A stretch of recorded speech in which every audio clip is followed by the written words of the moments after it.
Assalamualaikum warahmatullahi wabarakatuh. Halo adik-adik, kembali lagi nih dengan Kak Ayun. Gimana kabar kalian? Semoga tetap diberi kesehatan dan semangat dalam mengikuti pembelajaran ya. Oh iya, setiap keluar rumah jangan lupa memakai masker, jaga jarak, dan rajin cuci tangan ya. Pada kesempatan kali ini, kakak akan menjelaskan mengenai sistem ekskresi manusia beserta dengan gangguan sistem ekskresi. Yuk simak penjelasan kakak, semoga dapat bermanfaat bagi kalian dalam memahami pembelajaran ya. Oh iya, kita bisa minum berbagai jenis minuman setiap hari. Setelah berolahraga, biasa minum air putih. Siangnya minum jus buah, dan malam hari minum kopi saat ngumpul dengan teman. Nah, jika semua jenis minuman tersebut masuk ke dalam tubuh kita dan tidak ada yang mengaturnya, maka metabolisme tubuh kita akan terganggu sehingga berbagai penyakit akan bermunculan. Nah, kira-kira apa yang akan dilakukan tubuh kita? Ternyata di dalam tubuh kita terdapat berbagai sistem yang mampu menjaga tubuh agar tetap seimbang, yaitu sistem pengeluaran. Sistem pengeluaran di dalam tubuh terbagi menjadi 3, yaitu sistem defekasi, proses pengeluaran sisa-sisa pencernaan, contohnya feses. Kedua, sistem sekresi, proses pengeluaran sisa-sisa metabolisme yang masih berguna, contohnya enzim dan hormon. Yang ketiga adalah sistem ekskresi, proses pengeluaran sisa-sisa metabolisme yang sudah tidak berguna bagi tubuh, contohnya urin, keringat, karbon dioksida, uap air, dan cairan empedu. Dalam kehidupan sehari-hari, kita akan mengalami sistem ekskresi, contohnya yaitu kacamata berembun saat kita bernafas. Sering buang air kecil saat cuaca dingin dan berkeringat saat cuaca panas. Gejala ekskresi yang kita alami tadi merupakan suatu hal yang wajar karena sistem ini berguna untuk menurunkan kadar zat produk metabolisme, melindungi sel-sel tubuh dari makanan yang beracun, menjaga keseimbangan cairan tubuh atau homeostatis, dan membantu mempertahankan suhu tubuh. Kira-kira apa saja ya organ dalam tubuh kita yang menjadi alat ekskresi? Nah, ada 4 organ dalam tubuh yang menjadi alat ekskresi, yaitu ginjal, kulit, hati, dan paru-paru. Mari kita bahas satu persatu. Nah, organ ekskresi pertama yang akan kita bahas adalah ginjal. Yuk simak penjelasan kakak. Nah, adik-adik, sekarang kita akan membahas letak ginjal ya. Tubuh kita memiliki 2 ginjal yang berbentuk seperti kacang tanah.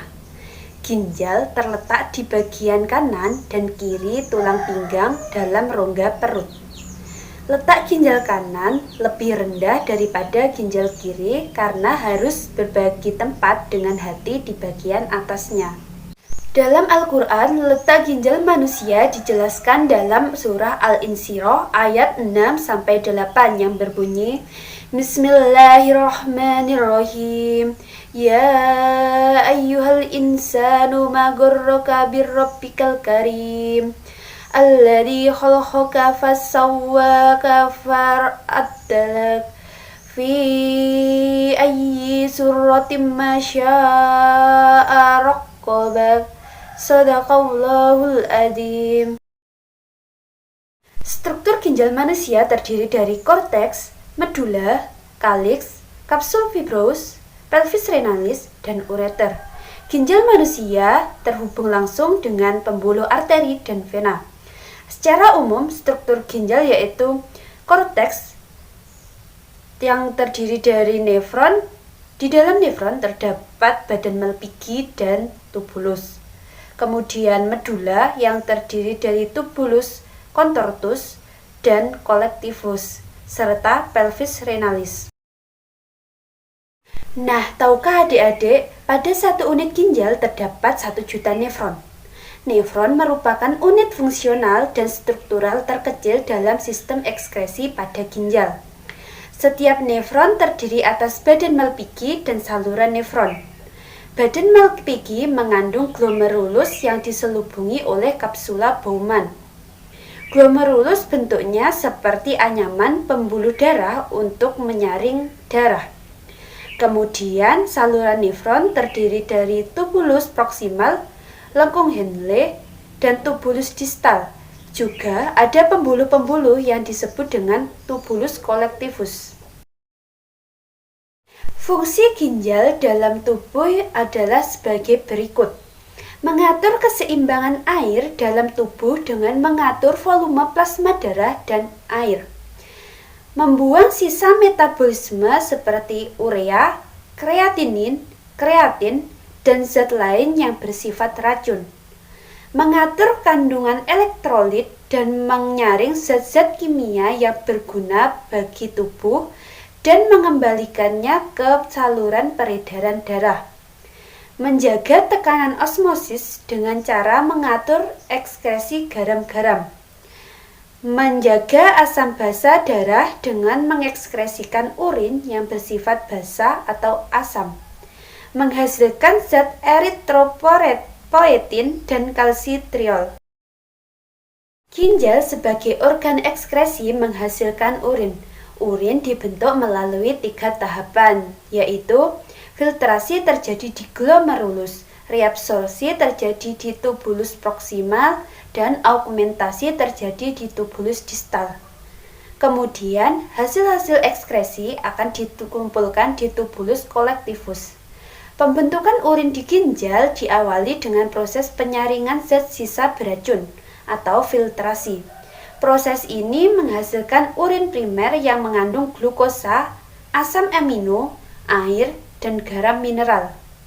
Kemudian terjadi proses reabsorpsi atau penyerapan kembali zat-zat yang masih berguna di tubuh, seperti air, glukosa, asam amino, ion natrium, kalium, kalsium, dan klorida. Proses ini menghasilkan urin sekunder. Dan yang terakhir adalah zat-zat akan mengalami proses augmentasi, yaitu proses penambahan zat yang tidak diperlukan oleh tubuh di dalam tubulus distal. Proses ini menghasilkan urin sesungguhnya yang mengandung air, urea, asam urat, kreatinin, kreatin, garam mineral, dan zat warna empedu. Nah, adik-adik, selanjutnya kakak akan membahas proses pengeluaran urin atau biasa disebut dengan mikturasi. Setelah urin dibentuk, urin akan ditampung sementara di pelvis renalis. Kemudian dialirkan ke ureter dan disimpan sementara di kandung kemih. Jika di dalam kandung kemih tersimpan urin sekitar 200-300 ml, akan timbul refleks rasa ingin buang air kecil. Urin pun dikeluarkan dari tubuh melalui uretra. Jadi, proses pengeluaran urin dimulai dari ginjal, ureter, kandung kemih, kemudian yang terakhir adalah uretra. Volume urin yang dikeluarkan setiap orang dalam sehari berbeda-beda. Faktor-faktor yang mempengaruhi produksi urin diantaranya hormon antidiuretik, usia, suhu atau cuaca, kondisi kesehatan, gaya hidup dan aktivitas, jumlah air yang diminum. Nah, adik-adik, gimana? Sudah paham ya? Selanjutnya, organ ekskresi yang akan kita bahas adalah kulit. Kulit merupakan lapisan terluar yang membungkus seluruh permukaan tubuh. Sebagian besar kulit ditumbuhi oleh rambut. Kulit pada tubuh kita terdiri dari bagian permukaan dan beberapa lapisan. Pada lapisan permukaan kulit terdapat rambut, keringat, dan pori-pori. Lapisan penyusun kulit terdiri dari lapisan kulit ari atau epidermis, lapisan kulit jangat atau dermis, terdapat kelenjar minyak, kelenjar keringat, akar rambut, pembuluh darah, dan syaraf. Kemudian lapisan hipodermis yang terdapat jaringan lemak sebagai cadangan makanan dan pengatur suhu tubuh. Lapisan epidermis kulit juga disusun oleh berbagai macam lapisan, yaitu lapisan permukaan yang berisi sel-sel kulit mati, lapisan tanduk, lapisan tidak berpigmen, lapisan berpigmen, lapisan sel duri, dan lapisan pembentuk sel baru. Fungsi kulit manusia antara lain melindungi tubuh dari cedera dan paparan sinar UV, mengatur suhu tubuh dengan memproduksi keringat, menentukan warna kulit oleh kandungan melanosit, membentuk vitamin D dengan bantuan sinar matahari, sebagai alat ekskresi yang berfungsi untuk mengeluarkan keringat. Dalam pembentukan keringat, aktivitas kelenjar keringat dipengaruhi oleh suhu tubuh dan sistem saraf pusat atau yang biasa disebut dengan hipotalamus, sehingga jumlah keringat yang dihasilkan tidak sama agar suhu tubuh tetap. Saat udara panas, kita lebih banyak mengeluarkan keringat, sedangkan saat udara dingin, sebaliknya. Hal itu terjadi karena saat panas, suhu tubuh akan meningkat yang menyebabkan pembuluh darah melebar. Aktivitas dari pembuluh darah ini dikirimkan ke hipotalamus sehingga menyebabkan hipotalamus merespon dengan mengeluarkan enzim. Enzim ini akan memberi respon pada kelenjar keringat agar mengambil zat garam dan sisa metabolisme dari pembuluh darah, dan kemudian kulit akan membuka pori-pori sehingga dihasilkan keringat. Ada beberapa faktor yang mempengaruhi jumlah keringat, antara lain aktivitas tubuh yang meningkat, suhu lingkungan yang tinggi, kondisi kesehatan, dan keadaan emosi. Nah, adik-adik, organ ekskresi berikutnya adalah hati. Nah, adik-adik, tahukah kalian bahwa hati merupakan organ bagian dalam manusia yang berukuran paling besar? Beratnya sekitar 1,5 kg atau 3-5% dari berat badan kita. Hati berada di bagian atas sebelah kanan abdomen dan di bagian bawah tulang rusuk. Hati dalam tubuh kita terdiri dari 2 lobus utama, yaitu lobus kiri dan lobus kanan. Kemudian ada kantong empedu pada bagian bawah lobus yang terhubung dengan saluran empedu. Setiap lobus terdiri dari lobulus. Lobulus merupakan unsur terkecil yang menyusun hati. Struktur lobulus berbentuk segi 6 dengan panjang kurang lebih 1 mm. Bagian luar hati dilindungi oleh kapsula hepatika. Dalam jaringan hati terdapat beberapa pembuluh darah, yaitu arteri hepatika dan vena porta hepatika. Jaringan hati tersusun atas sel-sel hepatosit. Antara lapisan hepatosit dipisahkan oleh lakuna, sedangkan antara hepatosit satu dengan hepatosit yang lain dipisahkan oleh kanalikuli. Hati dalam tubuh kita memiliki beberapa fungsi, diantaranya tempat untuk menyimpan energi dalam bentuk glikogen, menyimpan persediaan vitamin A, B, D, E, dan K, menghasilkan zat kimia yang diperlukan tubuh seperti albumin, globulin, fibrinogen, dan protombin, membersihkan zat-zat racun dari aliran darah dan mengekskresikan cairan empedu. Sebagai organ ekskresi, hati mampu memproduksi cairan empedu secara terus-menerus. Cairan empedu berasal dari penghancuran hemoglobin yang sudah tua. Hemoglobin ini akan diuraikan menjadi hemin, zat besi, dan globin. Zat besi dan globin akan disimpan di dalam hati lalu dikirim ke sumsum tulang merah. Sementara itu, hemin akan dirombak menjadi bilirubin dan biliverdin. Bilirubin dan biliverdin ini merupakan zat warna bagi empedu dan mengandung warna hijau biru. Zat warna tersebut dalam usus akan mengalami oksidasi menjadi urobilin.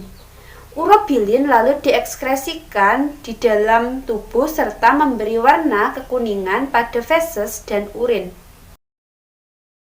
Adik-adik, setiap harinya hati mampu mengekskresikan cairan empedu sebanyak 800-1000 ml. Cairan empedu mengandung air, asam empedu, garam empedu, kolesterol, fosfolipid atau lecitin, zat warna empedu atau pigmen bilirubin dan biliverdin, serta beberapa ion. Cairan empedu berguna untuk mencerna dan mengemulsikan lemak dalam usus, mengaktifkan lipase, mengubah zat yang tidak larut menjadi zat yang larut dalam air, dan membentuk urea dan amonia. Organ ekskresi terakhir yaitu paru-paru. Tubuh kita memiliki sepasang paru-paru yang terletak di dalam rongga dada. Paru-paru terdiri dari trakea, bronkus, bronkiolus, dan alveolus. Sebagai alat ekskresi, paru-paru berfungsi untuk mengeluarkan uap air dan karbon dioksida. Uap air dan karbon dioksida hasil metabolisme diangkut oleh darah ke paru-paru, kemudian dibuang dengan cara difusi di alveolus, lalu dikeluarkan melalui lubang hidung. Oke adik-adik, begitulah cara kerja alat-alat ekskresi dalam tubuh kita. Bisa dipahami ya? Adik-adik, selanjutnya kita akan membahas gangguan sistem ekskresi manusia.